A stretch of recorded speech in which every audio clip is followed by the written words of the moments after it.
సోదరి షకీలా గారు, తెలుగుదేశం పార్టీ అధికార ప్రతినిధి హైదరాబాద్ ఇన్ఛార్జ్ శ్రీనివాస్ నాయుడు గారు, మీడియా మిత్రులందరికీ కూడా నమస్కారం.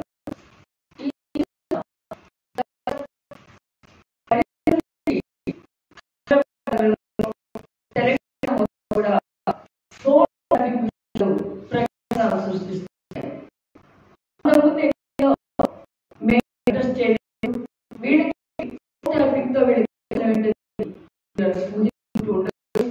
ఈ రోజున మా నాయకుడు చంద్రబాబు నాయుడు గారు, తెలుగుదేశం పార్టీ జాతీయ అధ్యక్షులు, మాజీ ముఖ్యమంత్రి వర్యులైనటువంటి చంద్రబాబు నాయుడు గారి ఇంటి ముందు కూడా ఒక వెహికల్ని పెట్టి చంద్రబాబు నాయుడు గారి కదలికల్ని, చంద్రబాబు నాయుడు గారి యొక్క ఫోన్ని, మా పార్టీలో ఉన్నటువంటి కీలకమైనటువంటి వ్యక్తులన్నీ కూడా అందరి ఫోన్ని కూడా గత ఎన్నికల నుంచి ఇప్పటి వరకు కూడా ప్రభుత్వం పడిపోయే వరకు కూడా ఫోన్ ట్యాపింగ్ చేస్తూనే వచ్చారు. చంద్రబాబు నాయుడు గారిని, పవన్ కళ్యాణ్ గారి ఫోన్ని, అలాగే షర్మిల యొక్క కదలికల్ని కూడా ఎప్పటికప్పుడు ఎవరు వచ్చి షర్మిలను కలుస్తున్నారు, ఎవరు షర్మిలతో మంతనాలు చేస్తున్నారు, ఈ విషయాలన్నింటినీ కూడా జగన్కి అందజేయటం కోసం కేసీఆర్ గారు మొట్టమొదటి నుంచి కూడా ఈ ఫోన్ ట్యాపింగ్ వ్యవహారాన్ని ఇక్కడ మా తెలుగుదేశం పార్టీని కూడా టార్గెట్ చేసి, తెలంగాణలో తెలుగుదేశం పార్టీ ఉండటానికి వీల్లేదు, తెలుగుదేశం పార్టీలో ఉన్నందరినీ తీసుకువెళ్ళాను, ఎమ్మెల్యేలు తీసుకువెళ్ళాను, తెలుగుదేశం పార్టీని నిర్వీర్యం చేశాను, నేను తెలుగుదేశాన్ని అంతా కూడా నాలో కలుపుకున్నాను అనుకున్నటువంటి వ్యక్తి మా యొక్క ఎప్పటికైనా కూడా కార్యకర్తలు అనేక మంది ఇప్పటికీ కూడా తెలుగుదేశ అభిమానులు ఈ తెలంగాణలో ఉండటం వల్ల ఏ విధంగానైనా తెలుగుదేశం అన్నదాన్ని రూపురేఖలు లేకుండా చేయాలనే ఉద్దేశంతో ఈ ఫోన్ ట్యాపింగ్ వ్యవహారాన్ని మా మీద కూడా నడిపించడం జరిగింది. అంతేకాకుండా గత ఎన్నికల్లో కూడా మనకి తెలుసు, ఇక్కడి నుంచి ఇది ఏదైతే రాధాకృష్ణరావు గారు స్టేట్మెంట్ ఇప్పుడు ఇచ్చారో, ఆయన టాస్క్ ఫోర్స్ ఓఎస్టీగా ఉండి మేమే ఎన్నికలలో అందరికీ కూడా డబ్బులని మా యొక్క టాస్క్ ఫోర్స్ వెహికల్స్ లో తరలించామని చెప్పారు.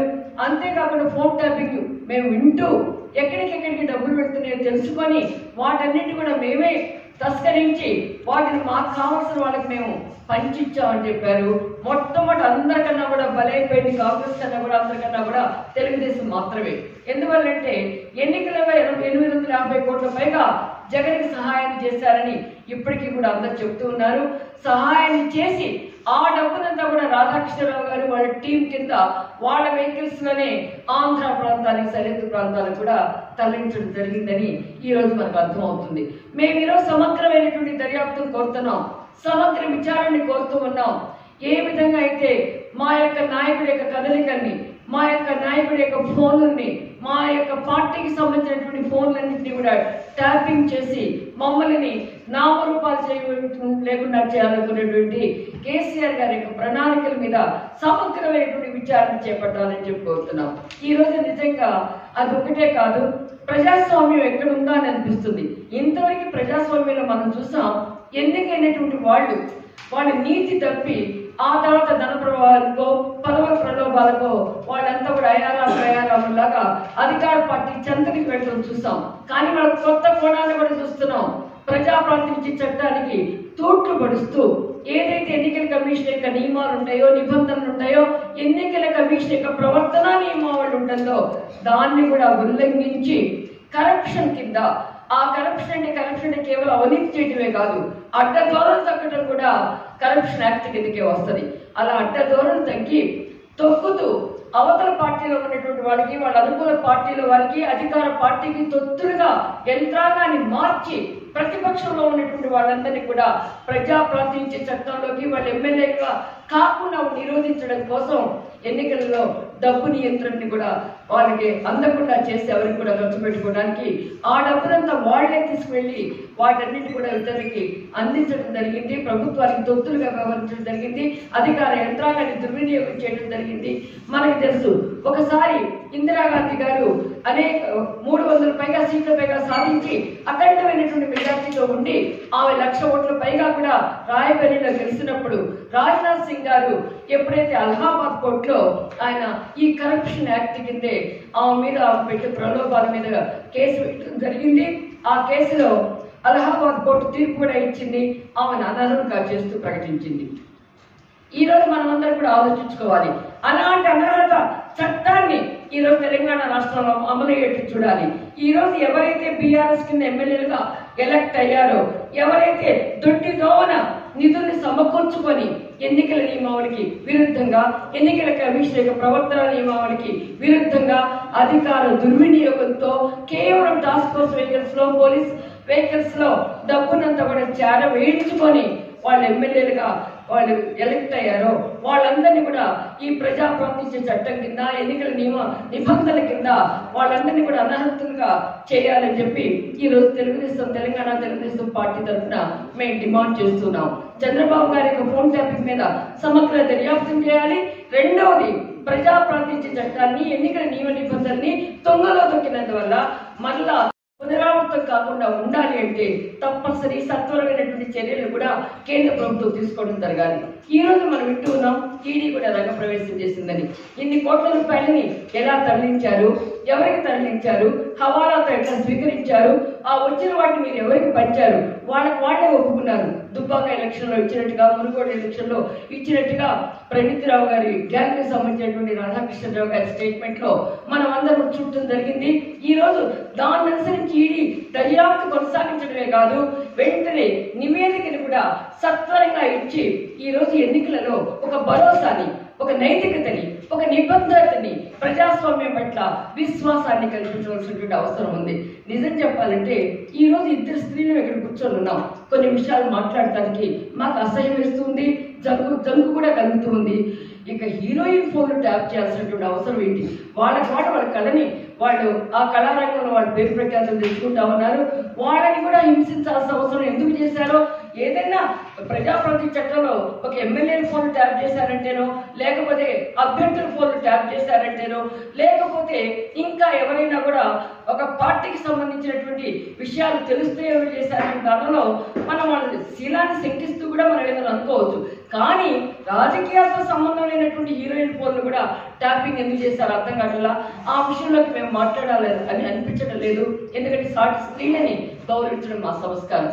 కానీ ఒక రోజులో మేమంతా కూడా ఇదే వేదిక గురించి ప్రశ్నించాం. సిరిసిల్ల చీరల కోసం అంబాసిడర్ గా సమంత గారికి 2 కోట్లు ఎందుకు ఇవ్వాల్సి వచ్చింది అని. ఆమె ఎప్పుడు బ్రాండ్ అంబాసిడర్ గా ఒక్కసారి మాత్రమే పర్యటించడం చూసాం. తర్వాత ఎక్కడ కాదు. 2 కోట్ల రూపాయలని ఏ నిధుల కింద ఇచ్చారు, ఎట్లా ఇచ్చారు, ఈ రోజుకైనా కూడా ఆ అంబాసిడర్షిప్ లో ఎన్నేటువంటి మన కార్యక్రమాలు జరిగినాయి అన్నటువంటి నివేదిక కూడా ఇంతవరకు బయటకు రాలా. ఇష్టం వచ్చినట్టుగా ఎవరికి వాళ్ళకి ఇది మా తాత సొత్తు, మా నాన్న సొత్తు, మా జమీందారీ సొత్తు, మా వారసత్వం సొత్తు, మేము ఈరోజు ప్రజాస్వామ్యానికి రాచరిక బిడ్డలు అంటూ ఒకవైపున చెల్లెలు కానీ, ఒకవైపు అన్న కానీ, ఇట్లా ఎవరికి వాళ్ళు మన యొక్క రాష్ట్ర ఖజానాని కొల్లగొట్టుకుంటూ పోయారు. దాని గురించి కూడా మనం ఆలోచించాలి. ఈ పందారాలు ఎందుకు జరిగినాయి, ఎలా జరిగినాయి, అంతేగాని వాళ్ళు ఏం మాట్లాడారు, వీళ్ళు ఏం విన్నారు అన్నటువంటిది ఒక హీరోయిన్స్ విషయంలోకి వెళ్ళడానికి, ఒక మహిళల విషయంలోకి మేము ఇష్టపడతలేదు. కానీ ఎవరి యొక్క గోప్యతనైనా కూడా కాపాడుకోవాల్సినటువంటి బాధ్యత ప్రజాస్వామ్యంలో, పార్లమెంటరీ వ్యవస్థలో, ఒక దేశ వ్యవస్థలో ఉంది. ఒక రకంగా చెప్పాలంటే రాచరికంలో కానీ ఒకప్పుడు వేగులు వాళ్ళని పంపించి సామధాన దండోపాయాలు వినియోగించి రాజ్యాన్ని విస్తరించుకుంటూ చూసాం. ఈ రోజున కేవలం పదవులను నిలబెట్టుకోవడానికి, పవర్ని క్యాప్చర్ చేసుకోవడం కోసం, అంతేకాకుండా మరల అధికారంలోకి మేమే రావాలన్న ఉద్దేశంతో ఇష్టారాజ్యంగా మనకున్నటువంటి హక్కుని, మన స్వేచ్ఛని, మనకి రాజ్యాంగం ప్రసాదించినటువంటి గోప్యతని, రాజ్యాంగం ఇచ్చినటువంటి నైతిక విలువల్ని, మన ఆదేశిక సూత్రాలని, మన ప్రాథమిక హక్కుని కాల రాయటం అన్నది ఈ రోజు తెలంగాణ రాష్ట్రంలో మనం హైదరాబాద్ నడిబొడ్డును కూర్చోవడం జరిగింది. ఒక రకంగా చెప్పాలంటే మనం ఆలోచించడం జరిగితే ఆ రోజు తగిన ఓటుకు నోటు కేసు కానీ ఇంకేదైనా చూస్తే ఇట్లా ఫోన్లలో విని ట్యాప్ చేసినాయి అని అనిపిస్తూ ఉన్నాయి. అందువల్ల ఇంత నీచ సంస్కృతికి శ్రీకారం చుట్టినటువంటి ఆ రాజకీయ పార్టీ యొక్క గుర్తింపును కూడా రద్దు చేయాలని చెప్పి ఈ రోజు ఈ వేదిక నుంచి నేను డిమాండ్ చేస్తున్నాను. ఒకవైపున నిజంగా చెప్పాలంటే ఒక పక్క లిక్కర్ కేసు, ఇంకో ఫోన్ ట్యాపింగ్ కేసు, ఇంకొక వైపున కాళేశ్వరం ప్రాజెక్ట్ యొక్క జరుగుతున్నటువంటి అవకతవకలు. ఇప్పుడు మేము రైతుల కోసం నిలబడ్డామంటే నమ్మటానికి ఏ ప్రజలు లేదు. కానీ ఈరోజు రైతుల గురించి ఆలోచించాలి, మంచినీటి కొరత గురించి ఆలోచించాలి.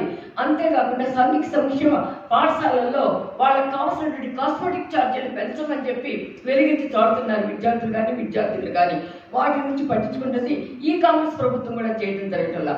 ఏ ప్రభుత్వం అయినా ప్రజా సమస్యని గాలికి వదిలేసి కేవలం అభూత కల్పనలతోనో కాలక్షేపం కహానీలతోనో కాలం వెలపించుకుంటే కనుక ఈ రోజున ఆర్థికాభివృద్ధి పడిపోవటం కాదు, అసలు మరలా 5 సంవత్సరాల వరకు ఇలాగే గడుపుతారనేటువంటి భావన కూడా కలుగుతూ ఉంది. కాబట్టి ఈరోజు మేము డిమాండ్ చేసేది షర్మిలా గారి ఫోన్ ట్యాపింగ్, పవన్ గారి ఫోన్ ట్యాపింగ్, చంద్రబాబు నాయుడు గారి ఫోన్ ట్యాపింగ్, మా ఎన్టీఆర్ ట్రస్ట్ భవన్లో ఉన్నటువంటి కదలికలు, మాకు సంబంధించినటువంటి మా నాయకుల యొక్క ఫోన్ ట్యాపింగ్స్, వీటన్నిటి మీద సమగ్ర దర్యాప్తు చేయాలని అతి తొందరలోనే మా వాళ్ళు కూడా ఈ బంజారాహిల్స్ పోలీస్ స్టేషన్లో దీని మీద సంబంధించి కేసులు కూడా మేము ఫైల్ చేస్తాం. సాంఘికంగా ఇంత అన్యాయం మా పార్టీకి జరిగింది అని చెప్పి ఇప్పుడు షకీలా గారు కూడా